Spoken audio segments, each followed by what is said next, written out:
بسم الله الرحمن الرحيم wareegto ka soo baxday xafiiska ra'iisul wasaaraha jamhuuriyadda federaalka Soomaaliya maanta oo ay taariikhdu tahay 19 bisha November 2020 waxa uu ra'iisul wasaaraha jamhuuriyadda federaalka Soomaaliya injineer Maxamed Xuseen Rooble soo saaray wareegtadan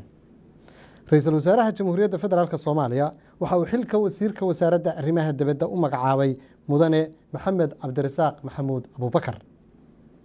isla dhinaca kale wareegto ka soo baxday xafiiska madaxweynaha waxa uu madaxweynaha jamhuuriyadda federaalka Soomaaliya Maxamed Cabdilaahi Farmaajo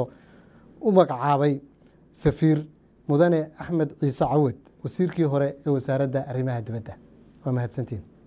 bismillaahir rahmaanir rahiim wareegto ka soo baxday xafiiska ra'iisul wasaaraha jamhuuriyadda federaalka Soomaaliya maanta oo ay taariikhdu tahay 19 bisha November 2020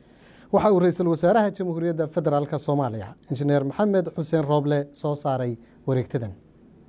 ra'iisul wasaaraha jamhuuriyadda federaalka Soomaaliya waxa uu xilka wasiirka wasaaradda arrimaha dibadda u magacaabay mudane Maxamed Cabdirasaaq Maxamuud Abubakar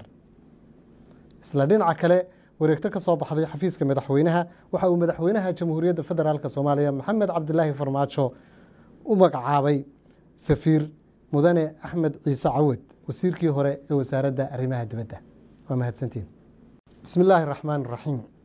wareegto ka soo baxday xafiiska madaxweynaha waxa uu madaxweynaha jamhuuriyadda federaalka Soomaaliya Maxamed Cabdilaahi Farmaajo u magacaabay safiir mudane Axmed Ciise Cawad wasiirkii hore ee wasaaradda arrimaha dibadda bismillaahir rahmaanir rahiim wareegto ka soo baxday xafiiska ra'iisul wasaaraha jamhuuriyadda federaalka Soomaaliya maanta oo ay taariikhdu tahay 19 bisha November 2020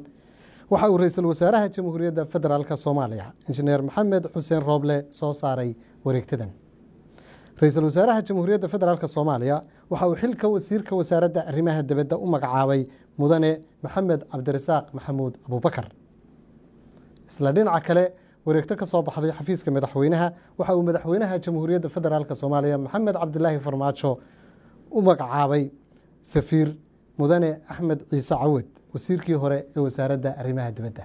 waa mahadsantiin